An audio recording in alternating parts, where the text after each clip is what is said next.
출애굽기에 그동안 우리가 보았던 여러 우리 스토리가 있었어요. 굵직굵직하고 전에 보지 못했고 후에도 보지 못할 전무후무한 여러 가지 사건들이 출애굽기에 우리가 계속해서 보았습니다. 이제는 스토리가 거의 끝나가요. 20장부터 이제 시내산에서 하나님으로부터 율법을 받은 다음에는 계속 율법에 대한 약속의 말씀들을 쭉 이어가고요. 이제는 오늘 19장까지가 이제 그 스토리텔링, 이야기가 쭉 전개되고 있는 특징을 가지고 있습니다. 그래서 출애굽기서에 그동안 흥미진진하고 전무후무한 이런 사건들을 통해서 우리가 함께 살펴본 여러 가지 은혜가 있었는데, 출애굽기에서 가장 하이라이트, 가장 핵심 중의 핵심이 오늘 바로 19장과 20장에 걸쳐서 하나님께로부터 수여받는 이 언약식이라고 해도 과언이 아니에요. 그래서 출애굽기에서 가장 압권인 장면이 무슨 열재앙을 통해서 이스라엘 백성들을 꺼내오고 애굽에서 이제 우리 애굽 군대로부터 홍해를 갈랐던 그게 압권인 것처럼 보이지만, 정작 하나님께서는 이제 오늘 본문에 이르러서야 왜 이스라엘 백성들을 여기까지 인도해 왔는가를 보여주는 출애굽기의 보석과 같은 장면이 오늘 19장과 20장에 등장을 합니다. 그것도 여러분 우리가 잘 알듯이 하나님은 모세를 향해서 올라오라라는 말씀을 많이 하셨어요. 모세와 독대하고 모세에게만 말씀하셨는데, 오늘 한번 11절 말씀 한번 보겠습니다. 11절 하반절을 한번 보세요. 11절 하반절. 나 여호와가, 거기서부터 한번 다 같이 읽어보겠습니다. 나 여호와가, 시작. 나 여호와가 온 백성의 목전에서 시내산에 강림할 것임이니. 누구 앞에서요? 누구 앞에서? 온 백성의 목전, 눈앞에서, 온 백성 앞에서 하나님께서 시내산에 강림하시겠다라고 말씀하십니다. 아니, 이게 한 날 한 장소에서 누구 특별한 아론만 올라와라, 아니면 모세만 내가 나타나겠다라고 하신 게 아니라 이스라엘의 온 백성들을 내 앞에 소집하여서 내가 그들 앞에 나타나겠다, 왕림하고 강림하시겠다라고 약속하신 말씀이 그동안 있었던가요? 아니, 왜 이렇게 집단적으로 하나님께서는 갑자기 당신을 드러내시려고 하실까? 여러분, 시내산에서 이 약속이 말씀드렸듯이 뭘 앞두고 있냐면 10계명을 비롯해서 이제 하나님께서 율법을 주시고자, 이게 이 언약식이에요, 쉽게 말하면. 그래서 이 언약을 일컬어서 시내산 언약 내지는 계약 체결이라고 부릅니다. 여러분, 지금은 계약이라는 것이 우리가 집 계약하고 집주인하고 우리가 임차인이 계약을 쓰는 요 정도. 그래서 무슨 계약의 위반이 그렇게 꼭 우리가 위반되는 것이 큰 무슨 법적인 것만 우리가 있다라고 생각되는데, 고대 근동에는 이런 언약이, 계약이 왕왕 있었습니다. 특별히 봉신국과 종주국, 그러니까 나라를 지배하는 강력한 이 종주국의 나라가 주변의 여러 지방이나 아니면 나라를 지배해서 그 봉주국을, 이제는요 봉신국을 얻었을 때에는 서로 언약을 맺습니다. 내가 너희들을 보호할게. 내가 너희를 이제 전쟁에서 승리했으니 쉽게 말하면 내가 너희의 보호자가 되어서 함부로 다른 나라가 까불면 내가 보호해 줄게. 이게 이제 보통 계약의 체결입니다. 근데 고대 근동에서는 심심치 않게 있었던 계약이에요. 그래서 약소국인 봉신국은 조공을 바치고 충성을 바치겠다는 계약을 하고요. 그리고 이 강대국인 종주국은 어떠냐면, 그래, 내가 너희를 잘 내게 충성하면 내가 너희에게 여러 가지 혜택을 주마. 그래서 나라로부터 보호해주고 여러 이민족이 쳐들어올 때 내가 너희들 나라를 가서 내가 막아줄게. 이런 게 보통 봉신국과 종주국에 베푼 체결이에요. 언약입니다. 언약. 이거를 만약에 일방적으로 파기하면 강대국인 이 종주국이 파기하는 예는 있어도 약소국인 이 봉신국이 혹여나 저 나라랑 더 내가 결탁해서 배반해야겠다 그러면 완전히 나라가 멸망하는 예들이 얼마나 많은지요. 그래서 언약은 피로 맺은 언약이라고 해갖고 함부로 어길 수 없어요. 이게 바로 보편적인 종주국과 봉신국 사이에 있었던 고대 근동의 나라들과 나라의 사이의 언약이에요. 계약이라고 합니다. 여러분, 이 계약, 언약을 우리 성경이 신약 성경, 구약 성경이잖아요. 올드 테스트먼트, 이게 뉴 테스트먼트 해갖고요. 쉽게 말하면 약이 뭐예요? 새로운 약속. 올드 테스트먼트는요, 오래된 약속. 그러니까 이게 약속이라는 말입니다. 카버넌트라고 하는 이 영어 표현인데, 이게 바로 구약의 히브리어로 베리트예요. 베리트. 이 베리트라는 단어가 바로 오늘 하나님께서 연약한 이스라엘 백성들과 마치 강대국인 나라와 약소국인 나라가 이게 이제 서로 계약을 통해서 서로 함께 계약을 통해서 서로 보호해주고 그리고 충성을 다하는 이것처럼요, 똑같은 형태로 하나님께서 베리트, 약속과 언약식을 맺는 장면이 오늘 본문의 말씀이에요. 그래서 모세가 대표로 해서 맺어도 되지만 하나님은 이날만큼은 특별하게 이제 너희들이 이집트에서 노예 계약을 맺고 노예 문서에서 너희는 도장시킨 자로 다 죽여도 할 말이 없었던 이스라엘 백성들이 드디어 이제 하나님의 산인 이 신의 산에 이제 이르러서야 하나님께서 노예 계약의 문서를 이제 버려버리고 새로운 계약인 하나님과 이스라엘 백성들의 언약을 맺는 장면이 오늘 본문입니다. 여러분, 이스라엘 백성들은 노예 민족이고요, 노예 계약된 사람들이었어요. 그들은 애굽에 의해서 그냥 파리 목숨처럼 일만 해야 되고 늘 혹사를 당해야 했던 민족인데 이제는 완전히 위치가 바뀌었습니다. 하나님께서 이 약하고 너무나 연약한 이스라엘 백성들, 그 당시 고대 근동에 얼마나 강력한 나라도 많은데 하필 하나님께서 선택하신 나라는 최빈국가, 최고 약한 나라 이스라엘 백성들을 선택하셔서 그들과 언약을 맺는 장면이 오늘 본문의 내용이에요. 여러분, 우리 하나님은 어떤 하나님이시냐면 올드 테스트먼트, 뉴 테스트먼트, 약속의 하나님이십니다. 약속. 그래서 우리가 가지고 있는 성경이 구약 신약이 뭐냐면 쉽게 말하면 약속의 말씀이에요. 약속. 하나님께서 내가 너희를 이렇게 인도할게. 내가 예수 그리스도를 너희에게 보내줄게. 너희에게 예수 그리스도를 통해서 어떻게 구원받은지를 내가 이 길을 알려줄게. 실제적으로 주님께서 약속하신 것을 성취하시고 이루시고 이제 앞으로 우리가 가야 될 저 천국, 저 영원한 하나님 나라에 대한 약속, 그것이 요한계시록을 통해서 우리들에게 마지막으로 이제 이루어져야 될 약속, 그 약속을 우리들에게 맺으시는 하나님이심을 성경은 말씀을 합니다. 물론 그동안의 언약을 우리가 보았어요. 처음 사람인 아담과의 언약도 있었습니다. 너희가 이것을 먹는 순간 너희는 반드시 죽을 거야. 그런데 어땠어요? 사람은 하나님과 언약을 일방적으로 파괴했습니다. 하나님은 언약에 끊임없이 신실하셔서 그 다음 언약, 사람은 늘 파기해버리고 일방적으로 깨버렸어요. 그런데 노아 언약을 통해서 또 언약을 주셔서 은혜를 베풀어 주시고 약속된 메시아를 약속하고 계시고요. 그 다음에 아브라함에게 은혜를 주셔서 아브라함을 통해서 하늘의 별과 땅의 모리알처럼 많은 너를 통해서, 너의 후손을 통해서, 즉 예수 그리스도에 대한 약속을 허락하여 주시고요. 그 다음에 야곱, 이삭, 야곱, 요셉 쭉 계속된 언약을 통해서 이스라엘 백성들과 약속을 맺는 장면이 구약과 신약에 계속 이어지는 겁니다. 그래서 오늘 본문은요, 이스라엘 전체를 다 소집하여서 내 앞에 모여라.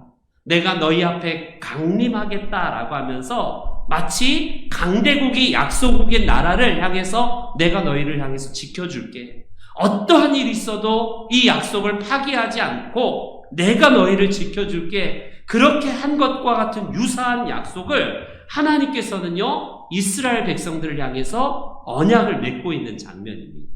여러분, 뭐가 아쉬워요? 그 당시에는 여러 봉신국가를 많이 갖고 있어야지 전쟁을 할 때에 이 약소국의 나라들과 함께 대동해서 전쟁을 치르러 가는데 도움은 됩니다. 이 강대국인 종주국이 많은 봉신국가에서 물자를 여러 가지로 받고 여러 가지로 이제 사람들도 해서 전쟁을 수월하게 하기 위해서는 이거 데리고 가면 되게 도움이 되잖아요. 근데 하나님 편에서는 뭐가 아쉬워서 그것도 이스라엘 백성, 그들과 언약을 맺을 이유가 뭡니까? 하나님 편에서 생각해 보자면 언약은 굉장히 부자연스러운 겁니다. 이건 하나님으로부터 하나님께서는 아무 이득도 없는 일을 하나님께서 스스로 하시는 거예요. 그동안 언약을 수차례 했지만 계속 인간은 파기했습니다. 계속 파기했지만 하나님은 언약에 신실하신 분으로서 이스라엘 백성들을 끝까지 인도해 가시고 끝까지 그들이 파기한 언약을 다시 한번 회복하셔서 주님은 언약의 하나님으로 우리와 함께 하시고 계시다라는 사실입니다. 그래서 오늘 본문이야말로 이제 시내산 언약을 통해서 하나님이 어떤 분이신가를 우리들에게 보여주는 대표적인 말씀이 오늘 본문이에요. 여러분, 하나님은 여러분 20세기, 19세기, 20세기 근대에 들어와서 어떤 신학사상이 있냐면 이신론이라고 해서 하나님은 창조는 하셨지만 더 이상 관여는 하지 않는다. 이게 과학이 발달한 19세기와 20세기의 한 신학사조였어요. 이신론이라고 해서 잔 뉴턴을 비롯해서 고대의 많은 과학자들이나 이런 사람들이 하나님을 믿었다고 하잖아요. 다 이신론자들이거든요. 무슨 말이냐면 하나님은 창조는 하셨지만 더 이상 역사는 개입하지 않는다. 이게 굉장히 많아요. 그래서 마치 시계 만드는 사람이 시계를 쫙 정교하게 만든 다음에 더 이상 관여하지 않는 것처럼 하나님도 온 세상을 창조하셨겠지만 하나님은 더 이상 세상의 일에는 관여하지 않고 저 먼 나라에서 그냥 지켜만 보고 계시는 그냥 초월적인 존재, 이 정도로 생각하는 경향이 20세기 신학사조 중에 하나였습니다. 그리고 이런 신학사조가 오늘도 간간히 있어요. 하나님을 믿는다라고 하는데 가만히 들여다보면 하나님의 역사 개입을 전혀 개입시키지 않고 하나님은 방관하고 계시는 하나님이라고 생각합니다. 그리고 오늘 본문만 해도 그렇습니까? 하나님은 부단히 계속 이스라엘의 역사 가운데 간섭하고 계시고 개입하고 계시고 끝까지 책임지시는 하나님이심을 본문에서 보여주고 계세요. 왜 이토록 부자연스럽게 하나님은 계속 그들에게 언약 체결을 통해서 왜 매이고 계신가요? 다른 이유가 없습니다. 오직 사랑의 눈이 멀어져서 그래요. 여러분, 사랑하는데 이유가 있습니까? 사랑하면 이유가 없는 거예요. 하나님은 이스라엘 백성들을 선택하시고 그들에게 여러 가지 것들을 다 주셨고 전부를 주셨음에도 불구하고 언약을 통해서 이제는 너희는 내 확실한 자녀야. 너는 이제는 누구도 빼앗길 수 없는 나의 사랑하는 자녀야. 내 백성이야 라는 확실한 언약의 도장을 하나님께서 찍으시고 계시는 거예요. 여러분, 언약을 맺고 나면요, 이스라엘 백성들 편에서 보면 이제는 얼마나 은혜입니까?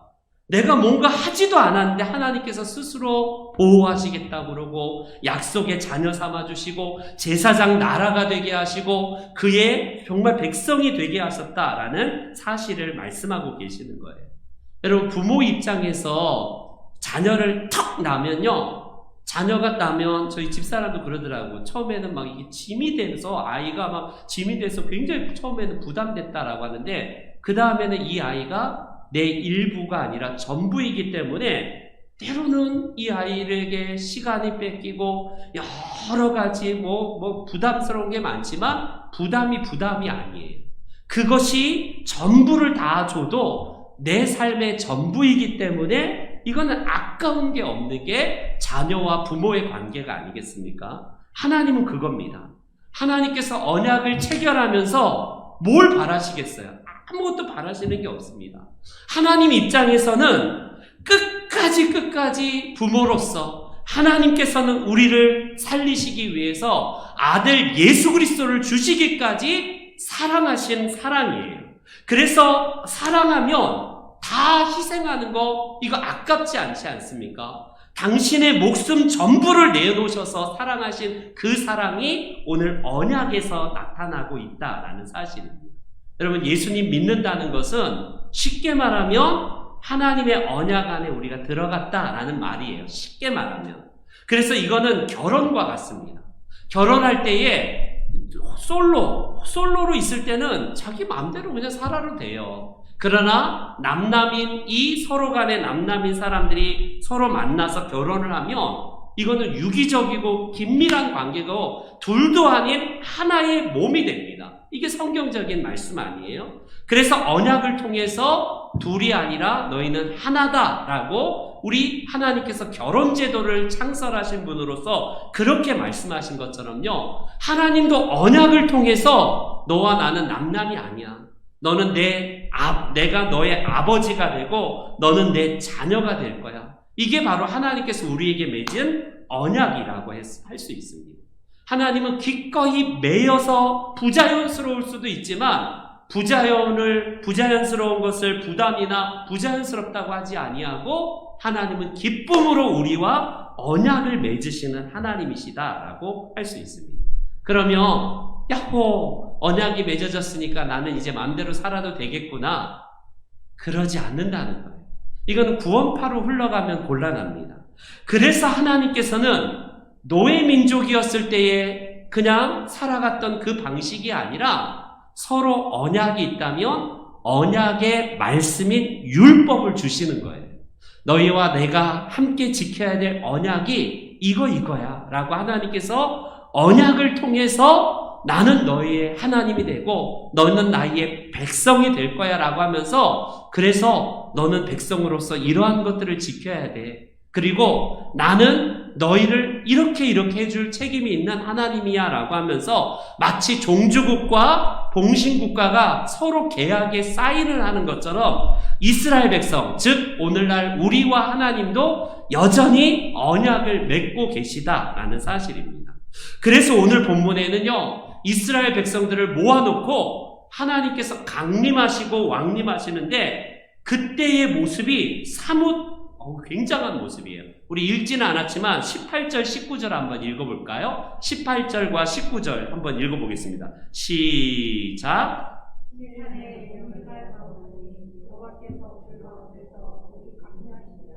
그 연기가 옹기 가마 연기같이 떠오르고 온 산이 크게 진동하며 나팔 소리가 점점 커갈 때에 여러분 마치 시내산 언약을 맺는 장면이 무슨 화산 폭발하는 것처럼 시뻘고 막 불기둥도 막 쏟아나고 있고요. 구름이 빽빽해서 마치 화산 연기째처럼 가득한 구름으로 가득한 모습이 연상이 됩니다.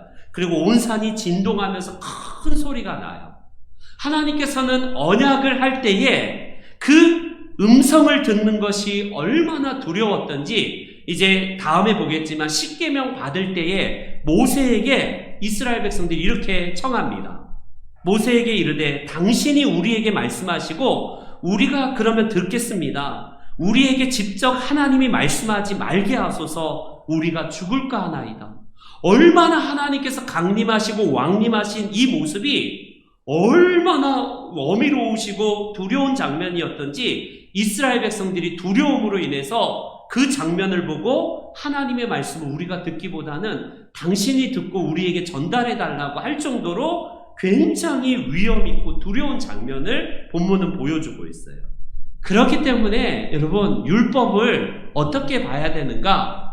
오늘날 율법에 대한 이것들을요 어떻게 생각하냐면 우리는요 율법은 예수님 안에서 다 완성됐기 때문에 율법은 폐기 처분됐다. 이게 율법 폐기론자들이 하는 말입니다.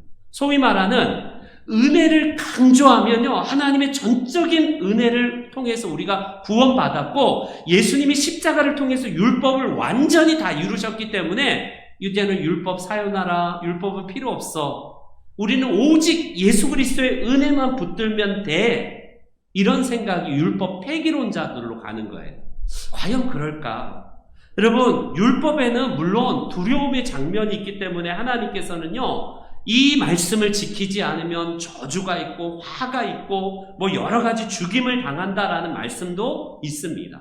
그러나 여러분, 율법이 왜 주어졌을까? 여러분 생각하다면요, 이거는 본문 4절에 한번 보세요. 4절. 우리 다 같이 4절 한번 보겠습니다. 4절 말씀 시작.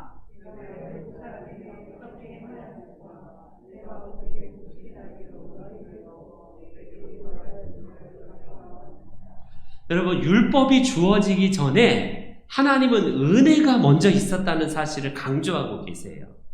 율법은 오늘날에 어떤 것이라고 생각하냐면, 율법은 예수님이 다 이루셨으니까 더 이상 우리가 행하지 않아야 될 은혜와 상극의 모습이라고 생각하는 경향이 있습니다. 율법은 더 이상 우리가 지키지 않고 은혜만, 하나님이 주신 은혜만 붙들면 돼 라는 생각 때문에 율법을 파기하고 율법 준수가, 이스라엘 백성들이 율법 지키다가 실패했기 때문에 우리는 율법 더 이상 쳐다도 보지 않아도 돼. 이제는 오직 은혜여야 돼. 이게 우리가 강조하는 바입니다. 물론 신학교는 아니고 신학생들은 아니지만 신학교에서 이것 때문에 나온 80년대 이후에 E.P. 샌더스라는 학자가 처음에 이 학설을 주장하기 시작했는데, 오늘날 신학에 들어와서 강조하는 게 뭐냐면 율법 앞에 선 인간의 무기력, 그리고 율법을 통해서 우리가 구원 얻을 수 없음, 그리고 율법은 다 지켜야 되는데 우리가 인간은 한 명도 지킬 수 없다. 그리고 율법과 은혜가 상극인 관계로 이거는 완전히 반대의 속성이기 때문에 율법은 더 이상 우리로서는 지킬 수 없음. 이것 때문에요. 어떻게 생각하냐면 율법은 더 이상 언약 백성이 되기 위한 것과는 상관없는 것으로 생각을 합니다. 그래서 E.P. 샌더스를 비롯해서 제가 좋아하는 톰 라이트, 최근에 현대 신학자 중에 톰 라이트라는 영국의 신학자가 있는데, 그분들을 비롯해서 새 언약의 관점이라고 해서 쇠관점이라는 신학의 사조가 나왔어요. 이 신학의 사조. 쉽게 말하면 뭐냐면요, 유대교가 과연 율법을 엄격하게만 지키는 종교였던가? 아니라는 거예요. 이 학자에 의하면. 이 학자는 물론 정설로 대부분의 학문의 학자들은 율법을 통해서 지키는 엄격한 이 유대교다라는 게 정설이긴 하지만 꼭 그런 건 아니다. 성경에 과연 언약 백성이 되기 위한 조건으로 율법을 주셨는가? 구약에서 그러지 않다라는 새 관점으로 말하기 시작합니다. 이게 뭐냐면요, 쉽게 말하면 그렇다면 율법이 더 이상 지키지 말아야 될 것이라고 생각하지만 율법은 항상 출애굽기, 창세기, 출애굽기, 레위기, 민수기, 신명기가 대표적인 율법서예요. 모세가 기록한 5권의 성경이 창세기, 출애굽기, 레위기, 민수기, 신명기인데 이걸 율법서라고 그래요. 토라라고 합니다. 이 헤브리어로 토라. 그래서 이 토라는 쉽게 말하면 모세 오경인데 이 안에는 전부 지키지 않으면 죽어, 너 지켜야 돼, 안 지키면 안 돼, 엄격하고 딱딱한 율법만 과연 있는가? 한번 다른 신약까지 갈 것 없이 우리 창세기, 출애굽기, 레위기, 민수기, 신명기 한번 보세요. 레위기 한번 보세요. 피제사, 무슨 굉장한 제사법들이 딱 등장하는데 그 안에는 전부 딱딱하고 법조문, 지키면 이건 살고 안 지키면 죽이는 법조문만 있었던가? 전혀 그렇지 않다는 거예요. 하나님의 언약이 그 안에 율법과 은혜가 항상 상존하면서 하나님은 율법을 지키지 못하는 그것 때문에 너희들 탈락이라고 한 적이 없다는 거예요. 이미 은혜의 언약 안에 들어온 이스라엘 백성들을 향하여서 그들에게 하나님은 언약의 약속의 말씀을 통해서 백성 삼으신 거예요. 근데 이스라엘 백성들이 그것을 잊고 계속 율법으로 자기 자신을 드러내고자 해서 율법을 우리는요 마치 알레르기 반응을 일으켜서 율법 얘기하면 무시 은혜를 강조하지 않는 것처럼 생각하면 안 된다라는 신학 사조입니다. 쉽게 말하면 오늘날 우리에게 있어서 율법 안에 있는 이 모든 것들이 여러분 한번 멀리 갈 것도 없이 이 이슬람의 꾸란을 한번 보세요. 꾸란은 지키지 않으면 돌로 쳐 죽여. 지키지 않으면 머리 댕강 죽여버려. 다 그냥 100% 완전히 딱딱한 율법 조문만 있습니다. 꾸란.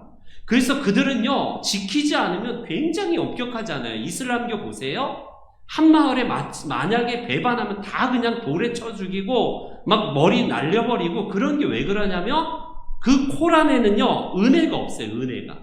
은혜가 들어갈 자리가 없이 지키면 너희들이 복받고 안 지키면 저주받고 죽는다 이 얘기로만 모든 고대 근동의 문서와 모든 그 당시의 전문들은 다 그런 법들이에요.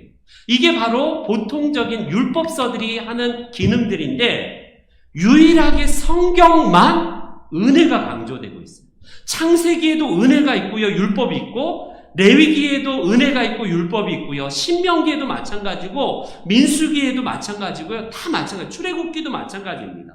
그동안 우리가 하나님은 율법을 너희들 지키면 내가 애굽에서 탈출하게 해줄게 그런 적이 없어요. 그들이 노예 민족이었을 때 하나님의 은혜로 구원하셨습니다. 그리고 나서 꺼내고 나서 니들 이제 내 율법을 지키지 않으면 너희들 이제는 내 백성이 아니야. 하나님은 그러시지 않습니다. 이미 언약 백성을 삼아 놓으시고 그래서 너희들은 이 백성이 나의 백성이기 때문에 이런 계약을 지켜야 돼. 그겁니다.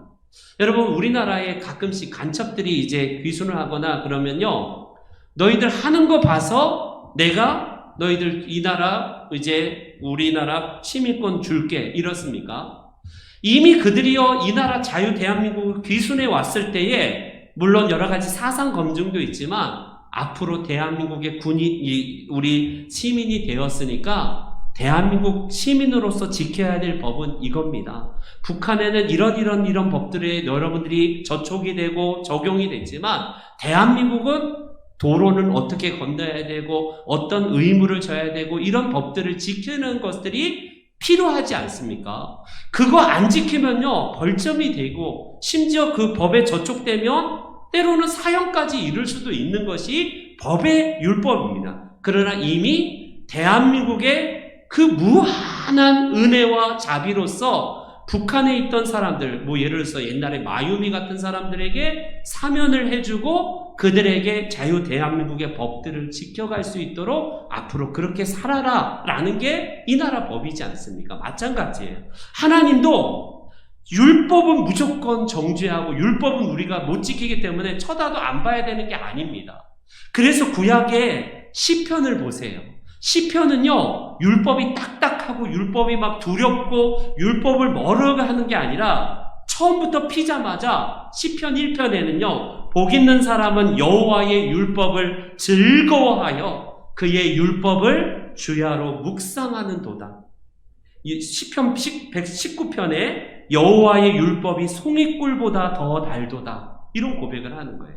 여러분 율법이 딱딱한 조문이고 지키지 않으면 죽인다 라고가 아니라 은혜가 그 안에 담겨져 있다라는 이런 말입니다.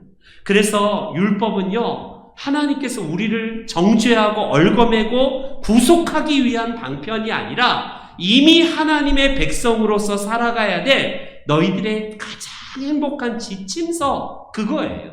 그것을 지키지 않으면 내가 너희들 언약에서 제외시켜버릴 거야가 아니라 이미 하나님의 백성이 되었으니 최소한 너희는 다른 나라 하나님 없는 사람들과는 다른 이런 법들을 너희가 지키고 살아가야 돼. 그래서 너희는 더 이상 노예 민족이 아니라 내 백성이야. 내 자녀니 너희는 내 자녀처럼 이렇게 살아가야 돼 라고 주신 법이 바로 율법이에요.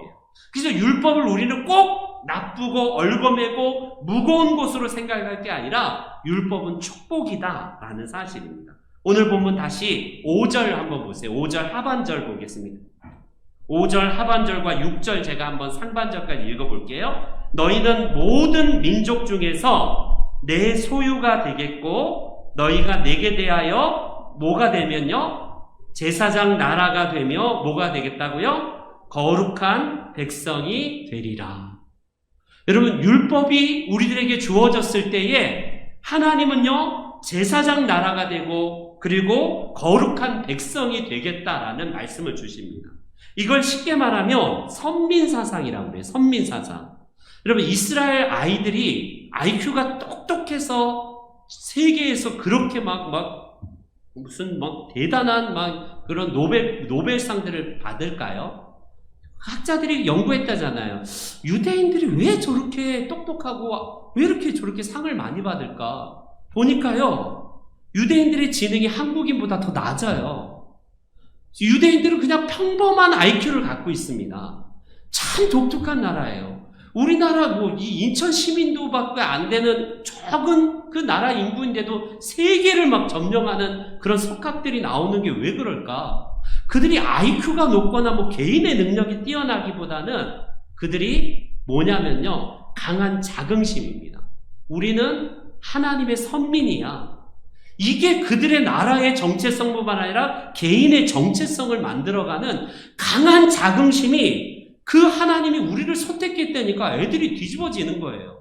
아니, 이 세상에 시시껄렁한 신이 아니라 천지를 창조하신 하나님이 우리나라를 선택했다고 하니까 이스라엘 애들이 눈이 뒤집혀지는 거예요. 그러니 하나님 영광 위에서 공부하는 것이고 하나님 영광 위에서 내가 선택받았다고 하는 그 특별한 의식으로 인하여서 그들이 큰 나라가 되고 대범하게 되지 않습니까? 여러분, 이게 바로 아이들을 키우는 방법입니다. 우리 아이들, 세상의 아이들로 키우려면 자꾸 경쟁을 부추겨야 되지만 아이들에게 하나님의 자녀야. 너희는 우리 부모로 통해서 하나님이 낳게 쳤지만 하나님이 너희를 선택했어라고 아이들에게 하나님 심겨주는 거예요. 여러분, 미국도 마찬가지 아닙니까? 미국이 저렇게 강대국이 된 그 배경 안에도 똑같은 선민의식이 있습니다. 미국의 첫 출발이 잘 알다시피 청교도들, 우리 장로교를 비롯해서 우리 청교도들이 세운 나라 아니에요? 그들은요, 영국의 피해 여왕 메리, 여러 가지 영국의 그 천주교를 피해서 우리 도망치듯이 새로운 나라 가야겠다. 그런 생각 때문에 피난해온 거 아닙니다. 그들의 의식은 우리도 하나님의 특별한 부르심이 있어. 하나님이 마치 이스라엘 백성들이 가나안 땅에 이르러서 그들에게 제사장 나라를 삼으신 것처럼 우리 몇 안 되는 우리 청교도지만 신앙의 자유를 찾아서 새로운 땅에서 하나님은 새로운 가나안 땅으로 우리를 인도해 가실 거야. 이 지금 선민의식 때문에요, 특별한 부르심 때문에 지금 미국이 있는 거 아닙니까? 그들의 생각에는요, 모범국가, 언덕 위에 보여지는 나라로서 세계에서 으뜸된 나라로서 우리가 하나님의 부르심을 받았다라는 선민의식 때문에 지금 미국이라는 그 나라가, 그 대륙이 그렇게 축복받은 것 아니겠습니까? 마찬가지입니다. 우리 대한민국이 하나님께서 특별한 비전과 은혜를 베풀어 주셨기 때문에 이 작은 나라가 이렇게 커지는 거예요. 그런데 우리나라가 비전을 잃어버리면 약한 나라가 됩니다. 자꾸 지금 말하는 것 중에 하나가 북한에 대한 것들을 자꾸 우리가 경쟁 구도로 가면 안 된다고 생각해요, 저는. 물론 무조건 다 퍼줘야 되고 무조건 다 우리가 다 북한 다 우리가 다 먹여줘야 된다, 그 말은 아니지만 나 먹기도 살기 바쁜데 무슨 통일이냐, 저 북한 놈들에게 뭘 퍼주냐, 이렇게 얘기하는 게 굉장히 다수입니다. 점점 더 그래요. 이게 뭐냐면요, 우리가 하나님의 통일이라는 거대한 비전을 잃어버리고 살면요, 우리로는 당장 나먹기도 지금 힘들고 어려운 판에 무슨 북한을 도와주고 북한을 위해서 기도하냐라고 말하지만 나먹고자 했던 그 행복이 진짜 행복한가? 이기적으로 탐욕적으로 이게 만반하고 우리가 일상에 가득하면요, 비전을 잃어버릴 때 큰 나라가 되지 못해요. 우리는요, 오히려 북한이라는 나라, 제3세계 나라, 난민과 여러 가지 약한 나라들에게 하나님께서 이 통일과 이 21세기의 새로운 이제 이 나라를 펼쳐나가는 우리 통일 시대의 꿈들을 놓치면 안 된다고 생각해요. 우리 다음 세대들이 점점 더 통일이라는 것이 약해진다면, 이 나라 정말 비전이 없어진다면 이 나라가 부강한 나라가 아니라 점점 약해지는 나라가 될 겁니다. 그래서 어떻게든지 강대국 막 전쟁을 연습하고 전쟁하려는 것보다는 서로 화합을 모색하고 서로 손을 잡으려고 하는 이것들이 정말 교회가 필요한 것이라고 생각이 돼요. 그래서 하나님은요, 오늘 본문에서 이스라엘 백성들이 내 하나님의 백성으로서 제사장 나라가 되고 너희는 내 소유가 되겠다라고 말씀하신 그 이유가 거기에 있습니다. 제사장 하면요, 여러분 뭔가 특별한 선민의식 때문에 우월감을 가질 만한 게 제사장인가요? 이스라엘 백성들이 제사장 나라가 되겠다 하니까 선민의식이 잘못되면요, 배타적인 민족주의로 빠지기 쉽습니다. 이스라엘 백성들이 지금 그게 좀 이게 반작용이에요. 하나님께서 우리나라를 선택했어. 그러니 우리가 세상에 하나님을 드러내는 나라가 돼야 되고 세상을 섬기는 나라가 돼야 돼. 이렇게 가야 되는 게 수순인데 잘못된 배타주의로 빠지면 어떻게 되냐면 우리만 선택했으니 다른 저 여타 이슬람 국가 놈들은 다 죽여도 돼. 다 없어도 돼. 이거는 잘못된 배타주의예요. 여러분, 한국이 하나님께서 제사장 나라로 계속 하나님 이 땅을 축복해달라고 우리 선조들이 기도했지 않습니까? 그것이 단지 뭐냐면요, 이 대한민국이 부강해져서 뭐 다른 나라 쳐다도 안 보는 나라가 되는 그런 꿈이 아니라 이 나라가 제사장 나라가 되어서 하나님, 이 나라도 하나님을 드러내게 하시고 하나님의 영광을 드러내어서 다른 나라들을 섬기는 나라가 되게 해달라는 그 기도가 우리 선조들이 했던 기도가 아니겠습니까? 그래서 이스라엘 민족만을 위해서 하나님이 선택한 게 아니라 오늘 본문에 보니까 뭐라고 하냐면 너희가 세계는 다 내게 속하였다라고 해서 세계 속에 이스라엘 백성들을 보내시는 겁니다. 가장 약한 민족을 선택하셔서 언약을 통해서 제사장 나라를 세우신 이유는 니들 제사장 나라니까, 특별한 나라니까 니들 잘 먹고 잘 살아. 하나님은 그러기 위해서 이스라엘 선택한 게 아니에요. 오늘날 달리 말하면 영적 이스라엘 백성으로 선택받은 하나님의 백성들이 우리가 하나님의 선택을 받아서 끝나는 게 아니라 제사장 역할은 뭐냐면 세상과 하나님 사이를 잇는 가교 역할입니다. 그래서 하나님 없는 세상과 하나님 사이의 중간에서 제사장 역할들을 감당하는 것이 영적 이스라엘의 역할이에요. 오늘 한국교회가 이걸 놓치면 안 됩니다. 한국교회가 중간에서 여타 다른 것에 막 자꾸 우월한 무슨 이 기독교 왕국을 세우려고 하는 이런 식들은요, 시도는 다 무너져야 돼요. 가끔씩 철만 되면 기독교 정당을 세우려고 하는 시도들, 저는 아주 그런 선한 의도에서 세우시는 분들, 국가 지도자, 우리 기독교 지도자들 정말 존중합니다. 그러나 더 많은 경우에 어떤 게 있냐면 이 나라가 기독교 국가가 돼서 불교, 불상 다 머리 때려 부셔버리고 절도 다 없애버리고 이 나라가 기독교 왕국이 되는 이런 꿈을 꾸는 그런 분들이 너무 많아요. 죄송하지만 제가 주일에도 정광훈 씨를 얘기했지만 정광훈 목사가 대표적으로 그런 분이에요. 그러니까 기독교 왕국을 세우면 여타 다른 모든 종교들은 다 죽여버려도 되고 이런 식의 원리주의로 가는 것은 하나님께서 원하시는 게 아니라는 겁니다. 배타적인 민족주의도 나쁘지만 배타적인 기독교 왕국을 세워서 기독교가 무슨 세계의 모든 것에 으뜸인 것으로 세우려는 그것이 뭘까요? 진짜 하나님의 영광일까? 아니면 세상을 구원하기 위한 하나님의 제사장 역할을 감당하기 위한 노력일까? 여러분, 제사장 나라가 되게 한다는 것은 그들 잘 먹고 잘 살고 니들이 최고 민족이기 때문에 잘나서가 아니라 하나님은 특별한 은혜로 부르셨기 때문에 그들이 하나님과 세상의 가교 역할들을 잘 감당하고자 선택한 선민이라는 사실입니다. 오늘날 한국교회와 우리 한국 교인들이 이걸 놓쳐버리고 무조건 큰 교회, 무조건 교인들 많은 거, 무조건 우리 교회가 최고의 교회만을 꿈꾸는 그런 엄청난 큰 메가처치, 이걸로만 우리가 함몰되어 있으면요, 그건 제사장 역할을 잘 감당하지 못하는 반증입니다.